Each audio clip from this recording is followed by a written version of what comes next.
and other forms of media. Yet, as technology provides new avenues for information dissemination and awareness, it can also be a source of fake news and misinformation. I therefore hope that Channel 107 will be the government's partner in delivering accurate and factual information to the people. I also hope that Channel 107 will showcase the best of our talents in the media industry by promoting Filipino ingenuity and creativity. Let us patronize our own shows that exhibit good values and learnings, not just for the majority of Filipino viewers, but also for the younger generation who will soon be our future leaders and change makers. As I end, I would like to congratulate everyone behind this momentous event. I am truly honored to be invited to this occasion, and I wish Channel 107 success.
Hello, mga Oneluna. Magandang gabi mga ka-Oneluna Happy at New Year Happy New Year sa inyong lahat. Mona, how was your New Year? Mukhang ang saya-saya mo ngayon, 2021. Tumalon ako. Tumalon ka ba, attorney? Konti. Para mag-add ng konting height. Totoo kaya yun? Ewan ko lang Pero wala namang masama pag ginawa natin, no? Saya, attorney. Nagpa-games, kainan. At saka ang maganda dito sa ating New Year 2021, wala nang mga paputok. Opo. Although meron ko konti, no? But according to the DNR, hindi nagkaroon ng pollution problem tayo ngayong taon. Kasi ang baba ng nagpaputok, no? In terms of statistics, konti lang nagpaputok. Mga At very few rin ang na-injure or na-disgrasya sa paputok and even yung mga stray bullets, no? Although meron pa rin mga unfortunate incidents, but very low compared to previous years. So, nagpapasalamat tayo sa ating presidente for really emphasizing yung kanyang gusto na tama naman for the good of the Filipinos na dapat wala nang paputok. At walang magpapaputok ng baril. And this was observed na nangyari talaga this 2021. So that ang ganda ng the New Year result. Happier amid the pandemic, no? So, in your case, Mona, may mga palaro ka ba or mga gigs na ginawa sa bahay? Ano lang, kasi nagkaraoke lang ako.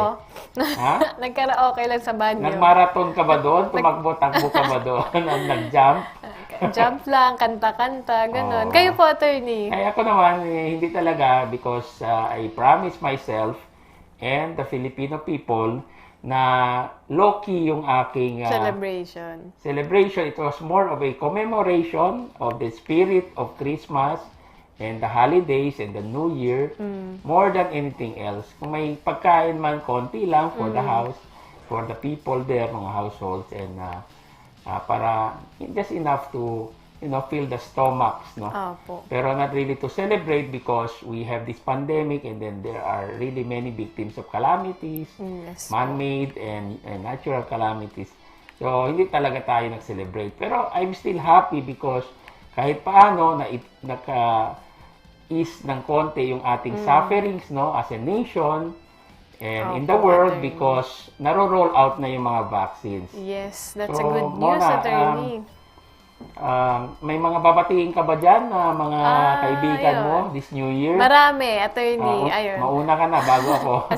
Happy New Year sa aking mga pamilya, mga kapamilya. Ilonggo mo para mas maganda. Sa Yamat family, kag sa Ugarte family, and sa Pedraha family, Martinez family, Happy New Year sa aking mga kaibigan. At sa aking siyempre sa ating mga taga-suporta, Happy New Year. Salamat po at hindi kayo nagsasawang manood at maging updated sa aming episodes. Sa Oneluna. Opo. Okay, so ako naman I would like to greet our brothers, sisters, and bunso sa the Fraternal Order of Eagles at ating mga kababayan here and abroad, lalong-lalo na mga migrants and OFWs, at saka yung ating mga Filipinos na hanggang ngayon ay nasa kanilang mga bahay because of the strict protocols na sinusunod natin because we have to protect ourselves and the public health. So, nandito pa rin ang problema natin sa pandemya. But what is very nice is that nagsimula na po ang pag-distribute, pag-vaccinate kontra dito sa COVID-19. So, nagsimula na yung rollout sa iba-ibang parte ng mundo. And I'm very happy to tell this to the public. Although alam na ng iba na nangyayari na ito. But we hope that in the Philippines, darating na yung vaccines natin sooner than expected. No? Yes. With the budget having been signed by the President. No? Recently, yung GAA at saka may appropriation na for the vaccines. Nakalaan na po yung pondo. So, we are very happy na sooner than expected, magkakaroon na tayo ng mga vaccines dito. But of course, hanggang ngayon, we have to be very careful pa rin dahil contagious pa rin yung virus. So, we have to wash our hands with soap regularly. Stay at home kung wala nang gagawin. Gagamit ng alcohol or sanitizer.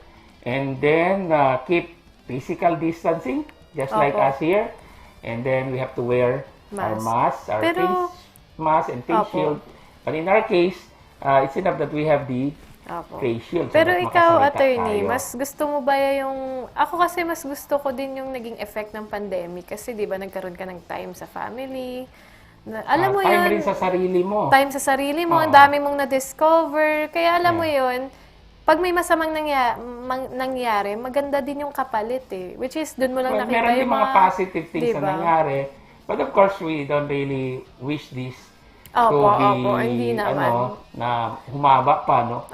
We want this to end as soon as possible. Kasi meron disruption sa buhay natin at sa ekonomiya natin.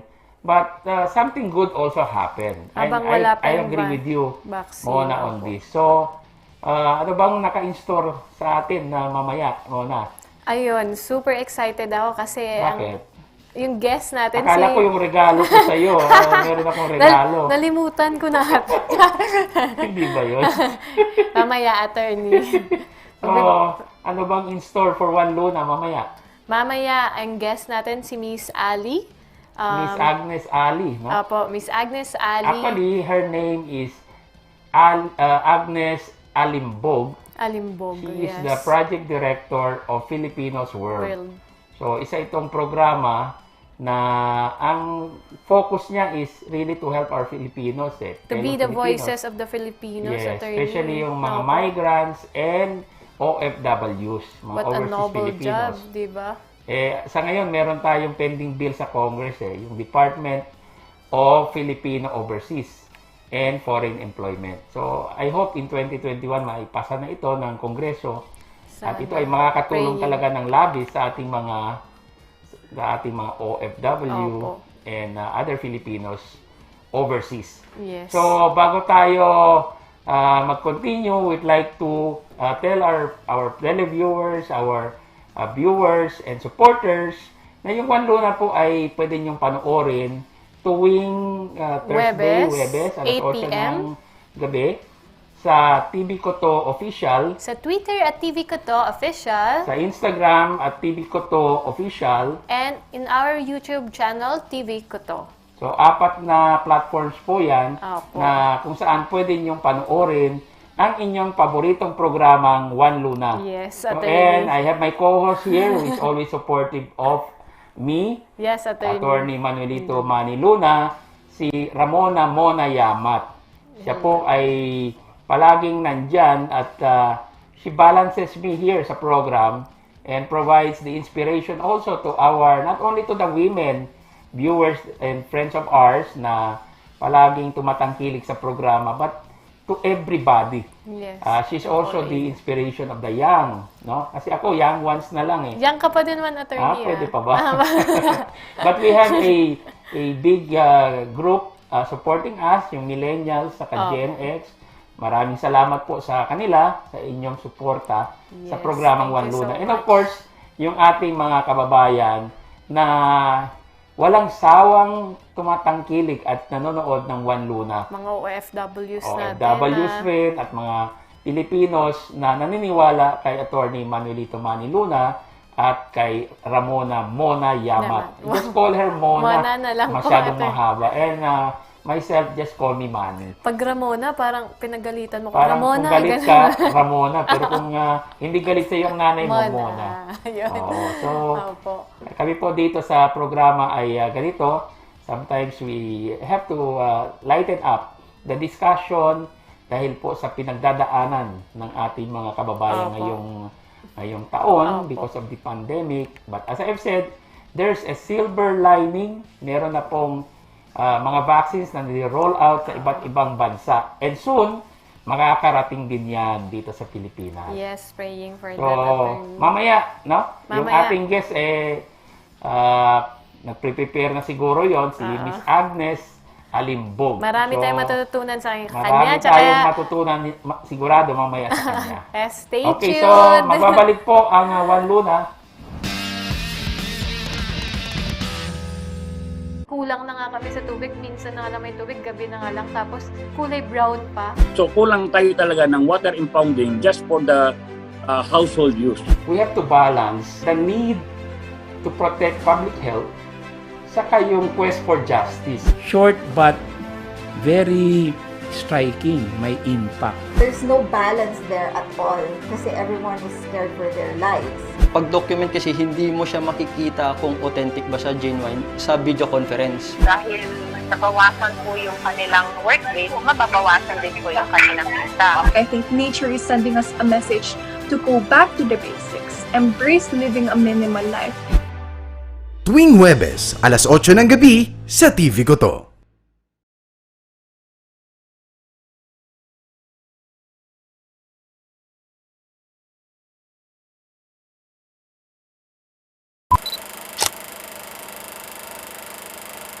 When you trust the women, nai-empower mo na You siya. need to understand na lahat talaga nagkakaroon ng adjustments. Explain yourself too much, we're all in survival mode. Forgetting is not killing, you know? Kailangan ng psychological clearance. Dito pa rin sa programang Women! Women!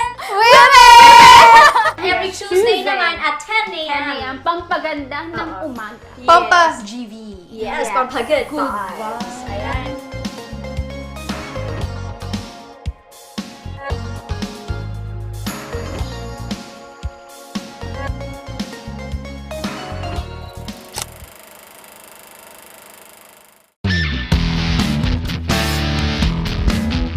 Hello!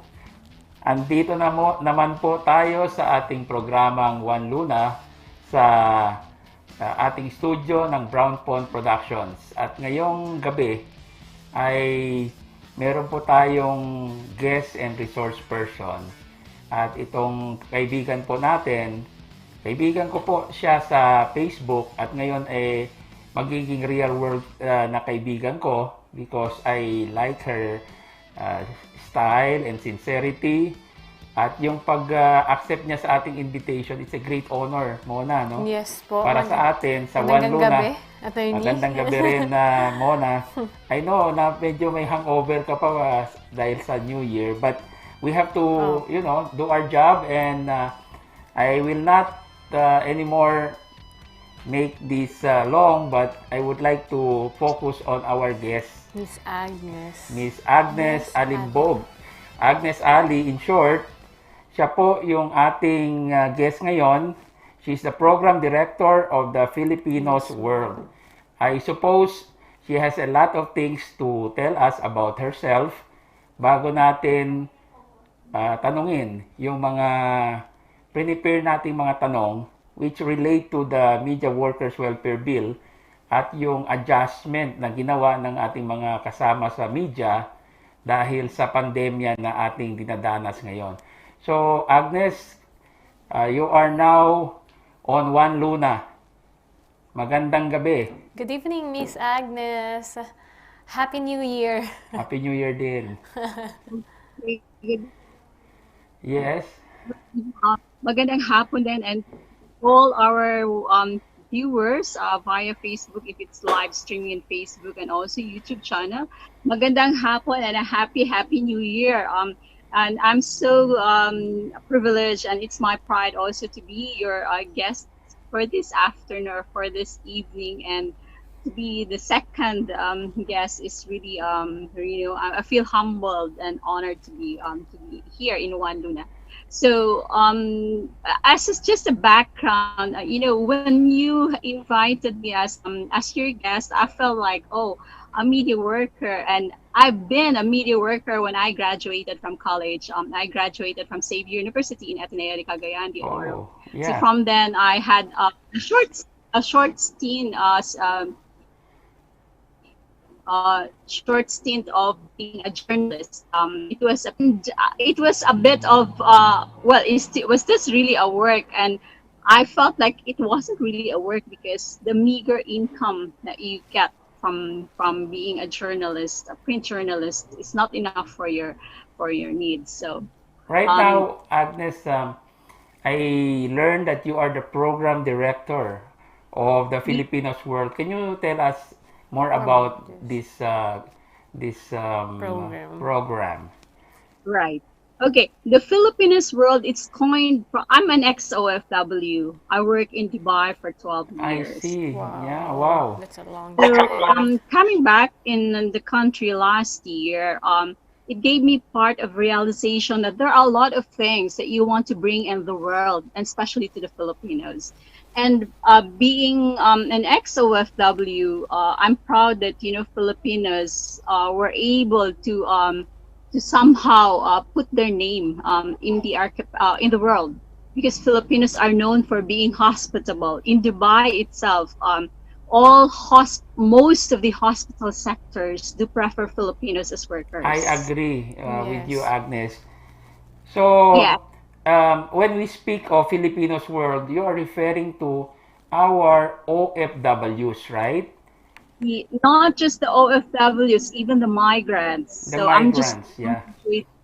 on the overseas Filipinos. Because when you talk about overseas Filipinos, it's just like the contract workers, as they may define it. But when you talk Filipinos in the world, it covers all Filipinos across the globe. Even the dual citizens, I think.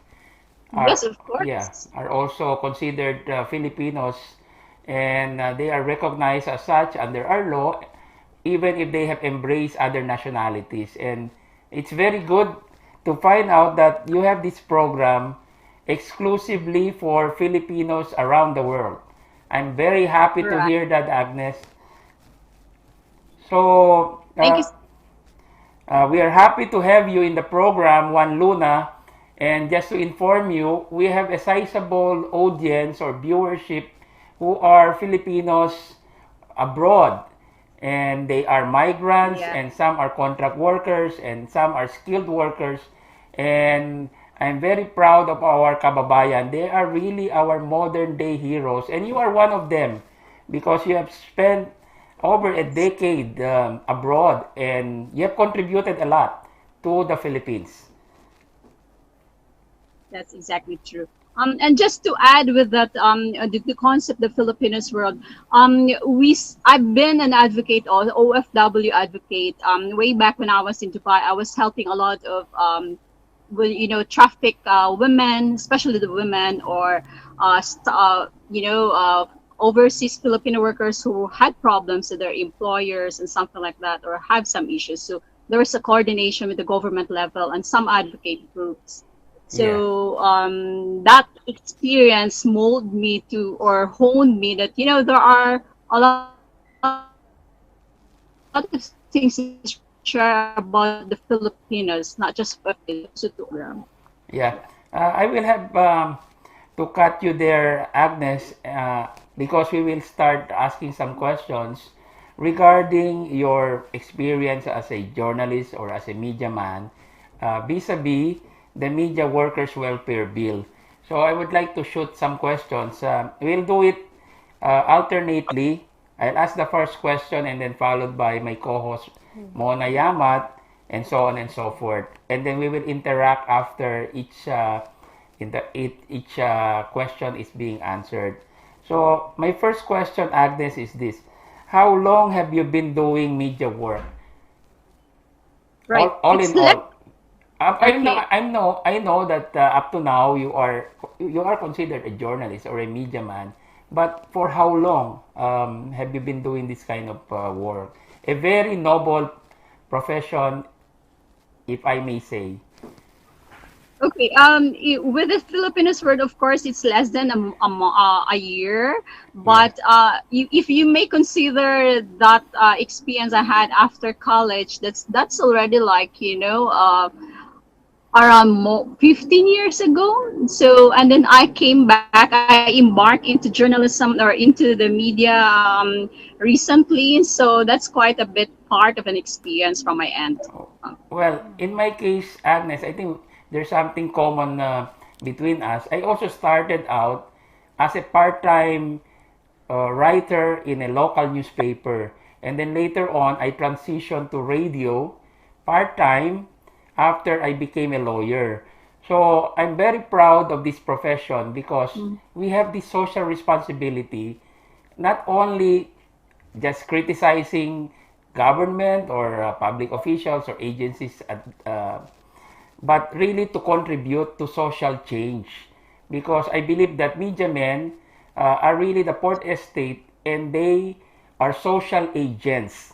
And all over the world, media men or journalists have been contributing their fair share to society. Do you agree with that? Yes, I so agree with you. And you know, we wanted to have to present the truth and to have a fair, square what's this fair, square information to the citizens, to the Filipinos, not just the Filipinos, but all, you know, all sectors across the board who are able to transmit the information. Yeah, an unbiased reporting of events as it happens, how it happens, and where it happens. Although sometimes we are misinterpreted, but really, media men are really objective and biased social agents. They just report what is happening. Although sometimes they take up social causes, but you know, that's an exception. Generally, media men and journalists, they are agents of change, and they communicate what is happening to the public. Yes. Yeah, Mona has some questions to you, Agnes. So Mona, shoot the question. Hi, Miss Agnes. So I have a very special question for you because, you know, I'm very curious also that what made you do this job, inspired that this is dangerous, or, you know, alam mo naman minsan delikado talaga, lalo pag nasa field ka. Ano yung nag-i-inspire sa'yo na gawin mo yung trabaho mo? Okay, that's a very nice question, Mona, and thank you for that. To me, I don't find it very risky at the moment because I see with this COVID, I haven't gone through yet of going to places, interviewing or something. And I'm not an investigative journalist. Okay, my specialization is into presenting inspirational stories, issues, news bits that can enlighten or inspire Filipinos across the globe. So the difference with the investigative journalist is their lives are risky because, like, for example, they can go to Marawi, they can have assign a bit of information and investigate. For example, cases when it affects lives of the poor. So I'm not into that yet, and that's why I say that my kind of thing is not risky for me, but rather it's inspirational. The source of inspiration, I would say, is coming from the lives of people, the lives of the Filipinos. Yes. And that to me is the motivation, even not just an inspiration, but the motivation of doing this passion that I have been for quite a period of time. And just so to add on with my with what I'm doing at the moment, I also have my blog site, so that's why I write a lot of things. I write poems, I write stories.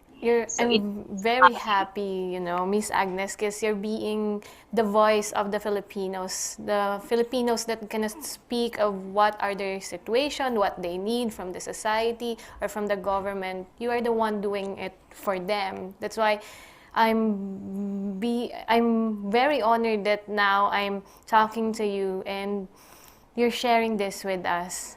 Thank you, Miss Agnes. Yeah, Agnes, taking off from that, I have a follow-up question.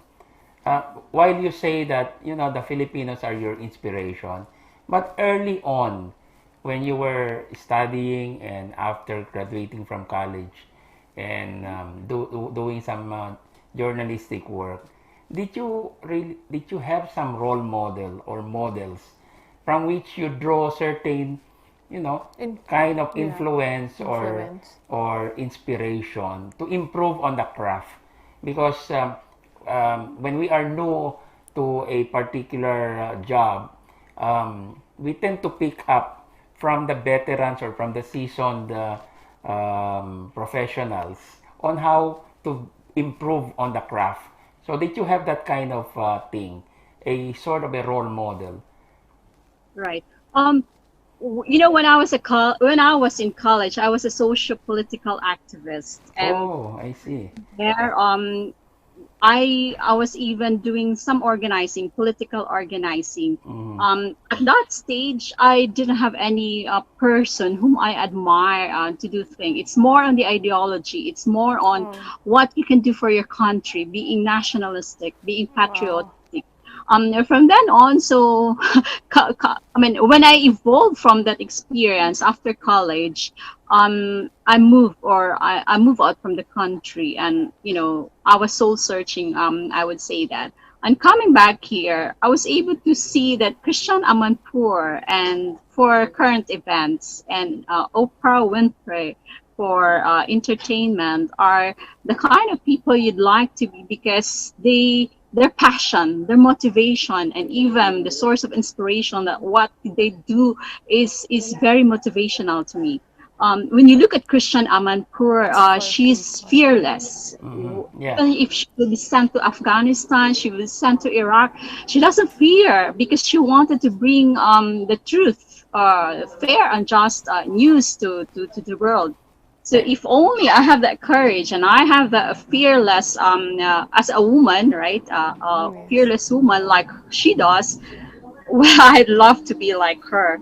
And for Oprah, her inspirational thoughts, it gives you a bit of, a life that exists with all the positive energy you can bring out to yourself and to the people. I can always agree, Mona, with Agnes.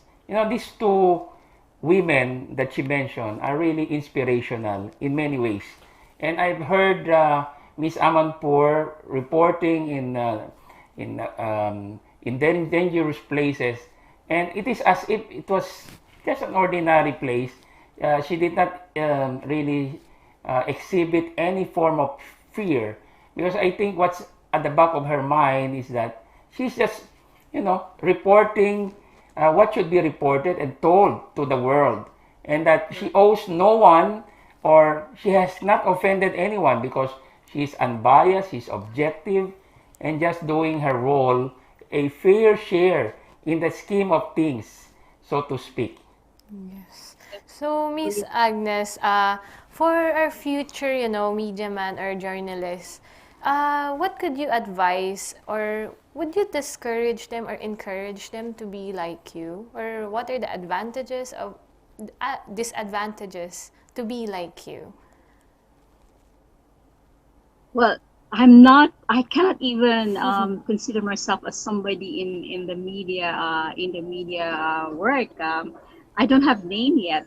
I'm not like, okay, if you talk about Karen Davila or Corina Sanchez, they're already at a pedestal, I would say, and you bring their names, everybody know them. I don't have that. I've been telling my friends even about that. But what my source of inspiration, and even with the call maybe to people that who would like to bring or to be in the media field, is that if that's your passion, if that's the willingness of yourself to do it, then do it, because the passion coming from within, or the inner self, and it is being brought outside, will have a good effect, or will have a good result. And everybody does have, you do something, and the passion, you bring out that passion in there, and the effect, the outcome, Beautiful, if it's your passion. You will not, we will not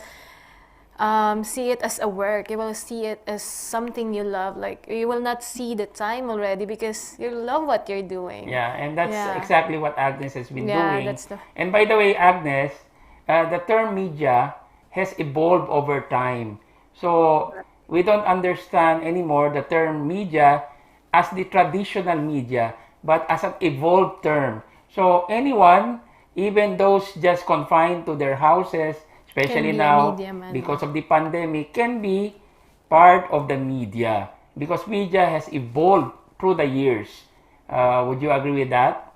Yeah, if I may add that, even attorney, there are what we call as the social media. Correct. And if you want to qualify them, are they the media workers? Maybe, obviously they are, because they can call themselves as social media workers, influencers, media influencers, bloggers. But not categorized in that aspect. Correct. The media, in the traditional definition of media, media is center, right? Yes. That's why it's media or medium, not you call it center. Correct. You balance in every aspect of the news. There's no left, there's no right, there's no inclination to it.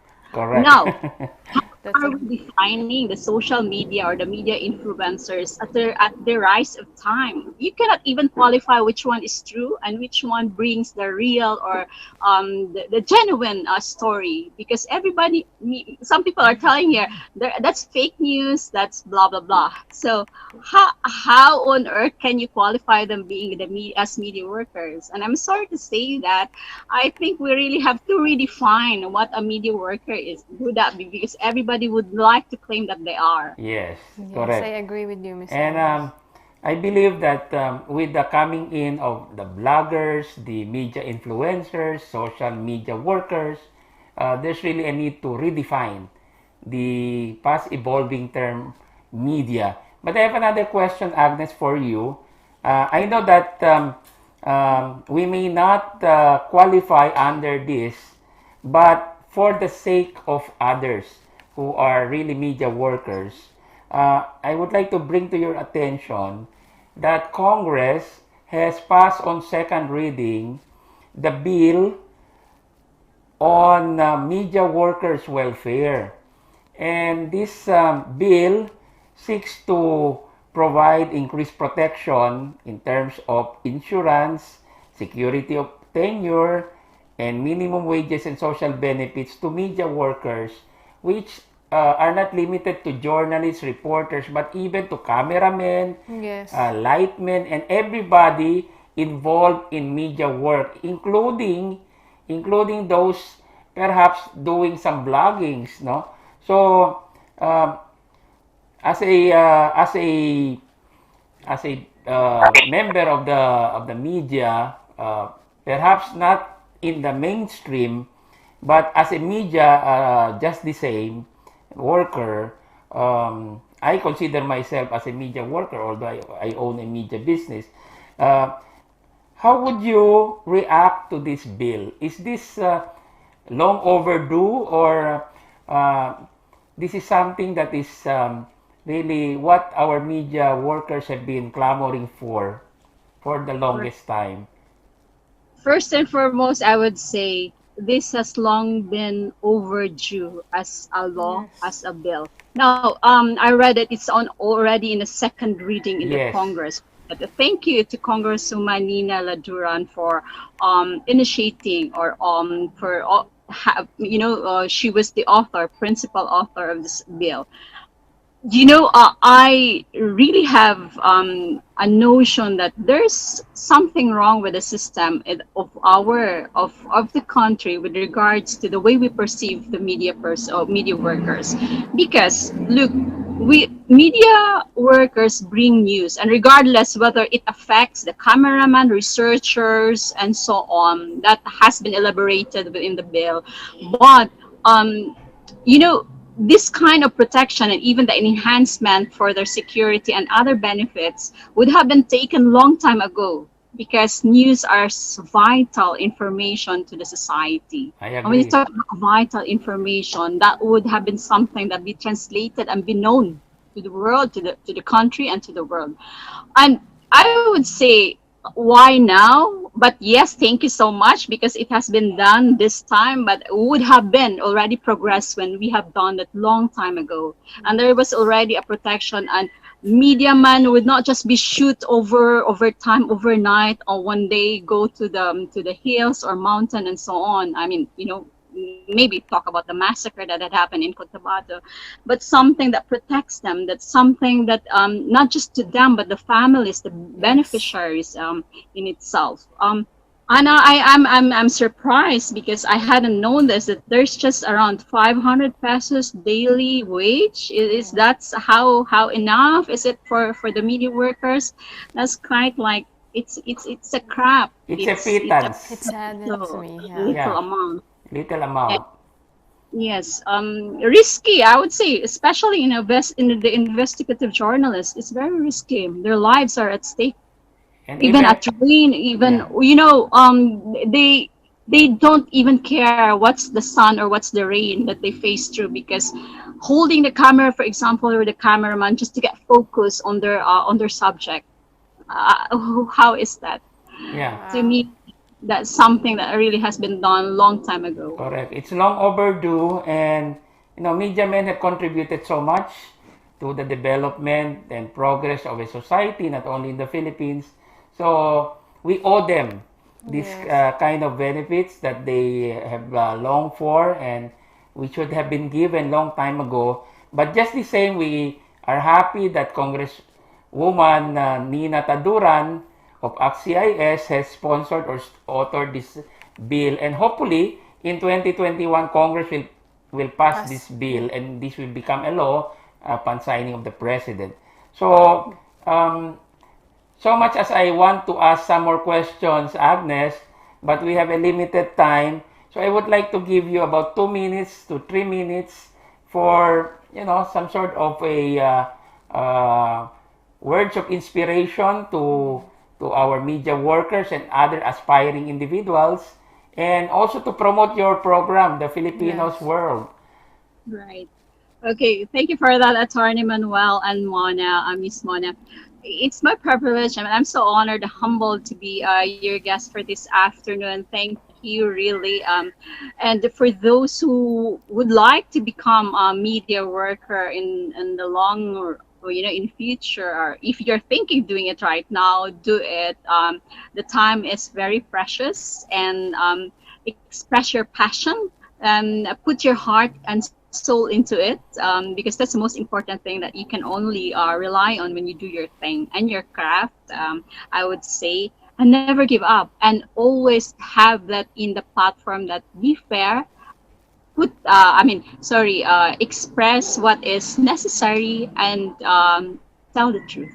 That's well said, Agnes. I'm very proud and happy to hear that we have a guest who was once an overseas worker and a long-time journalist with us, joining us in the program Oneluna. with Mona, Yamat here. Thank you so much, Miss Agnes. Hopefully, this will not be the first and the last interview of the program with you, Agnes. We are very happy to have you in the show. Thank you, Miss Agnes. Continue to be the voice of the Filipinos. I salute you for this, Miss Agnes. Thank you. Yeah. Salamat. So, there you have it, Miss Agnes Ali, the project director of the Filipinos World. And we are very happy to hear that she's serving as an inspiration not only to the local kababayan, but also the overseas Filipinos and the migrants abroad. Thank you, Agnes. Kulang na nga kami sa tubig. Minsan na nga lang may tubig, gabi na nga lang. Tapos kulay brown pa. So kulang tayo talaga ng water impounding just for the household use. We have to balance the need to protect public health saka yung quest for justice. Short but very striking, may impact. There's no balance there at all kasi everyone was scared for their lives. Pag-document kasi hindi mo siya makikita kung authentic ba siya, genuine, sa video conference. Dahil nabawasan po yung kanilang workday, mababawasan din po yung kanilang kita. I think nature is sending us a message to go back to the basics, embrace living a minimal life. Tuwing Huwebes, alas 8 ng gabi, sa TV ko to.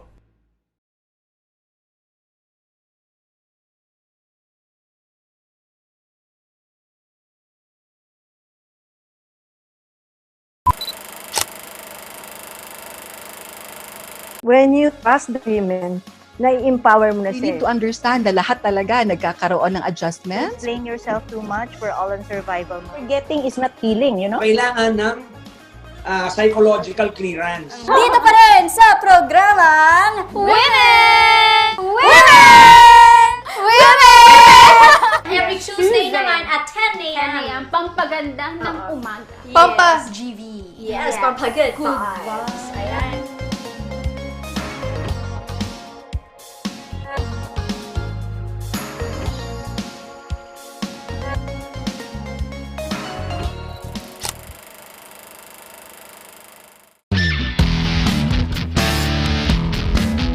Nagbabalik po ang Oneluna dito sa TV ko to by Brown Pond Productions.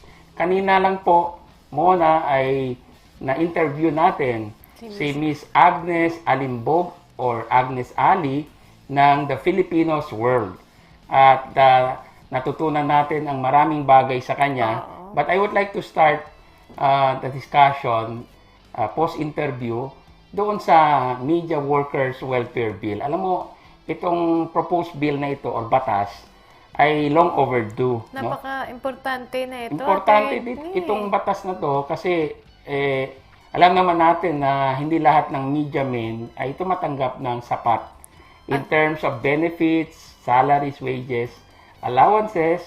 Wala kasing tama eh. I mean, hindi pa na hindi na standardize eh. Opo. At saka siguro it's about time that we really elevate them to the level where they are supposed to be. Kasi sila po ay major contributors to social change. At sila po ay malaki ang inaambag, ang ginagampanang papel sa ating society. So yung Media Workers Welfare Bill is a very good proposed bill kasi ang batas na ito, ang bill na ito kung magiging batas ay magbibigay ng insurance benefits for disability, death, etc. Tapos magkakaroon ng security of tenure yung ating mga media workers. Tamang sweldo. At least minimum. And then, pwede silang maging regular after 6 months probation. Opo. No? And then, hindi lang yun, Mona. Meron pang mga social benefits like SSS. Iko-cover sila ng SSS, PhilHealth, sa pag-ibig. Ang ganda nun. So, they will enjoy the same protections, security of tenure, and benefits like any other workers. But I think it's also okay kung, for example, yung mga media companies will even add some more. So, hindi lang sa minimum, but if they add some more benefits, then that's even better. Kasi due naman talaga sa kanila yan at saka importante yung ginagampanan nilang papel lalo sa ating mga, society. Mga delikadong scene Meron na pa yung mga delikadong mga sitwasyon na they are facing on a day-to-day basis, lalo na yung mga reporters and investigative journalists. But of course, this is not the only reason. Ang pinaka malaking rason dito is because the services that they render really qualify them for these benefits. In fact, dapat bayaran sila ng mas mataas than the usual without really disturbing yung equality of the situation, kung equal man sila with some other professionals. But because of the nature of their job and the risk involved, it's just and fair na bayaran sila ng mas mataas na rate. So, and I'm in favor of that. Kahit po tayo ay media owner, we are encouraging Congress, to really pass this law. Yes. I thank Congresswoman Nina Taduran of ACT-CIS for authoring this proposed bill. Thank you, Congresswoman Nina. Thank you, Congresswoman. At saka yung NPC pala, yung National Press Club, ay sumusuporta din dito sa bill na ito. And rest assured that si Attorney Manuelito Luna and of course my co-host, Ramona Mona Yamat, will be supportive of this bill.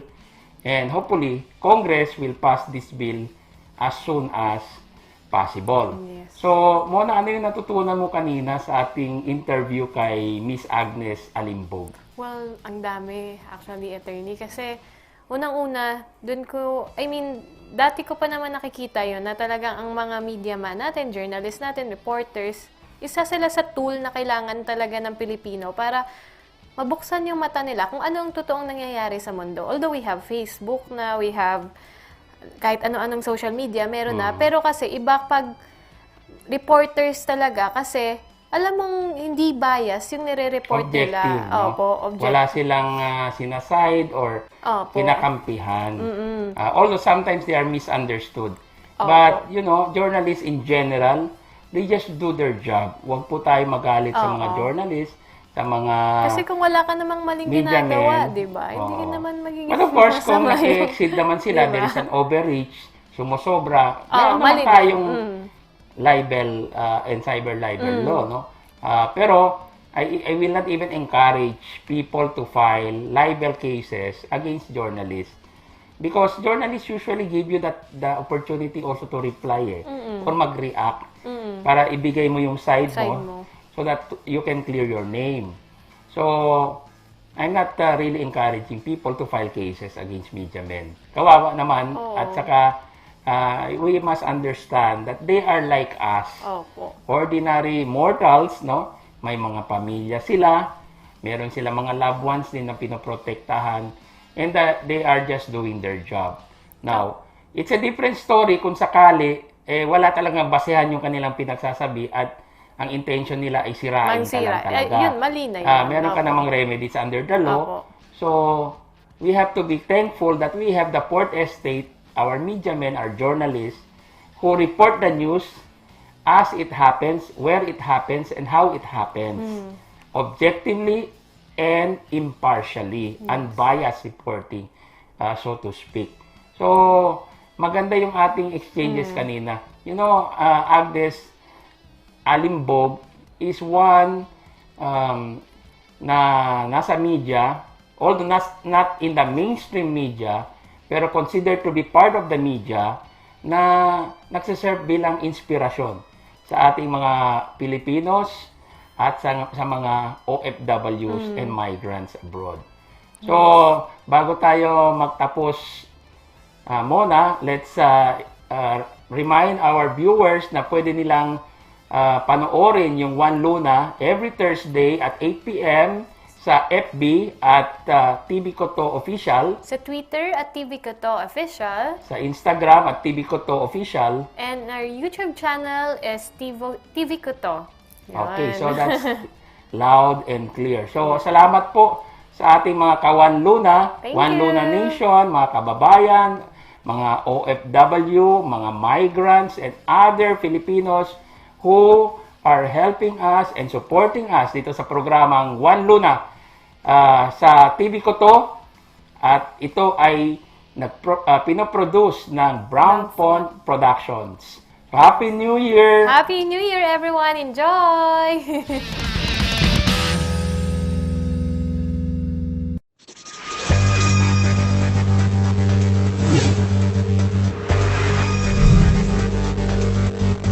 I would like to congratulate TVQ2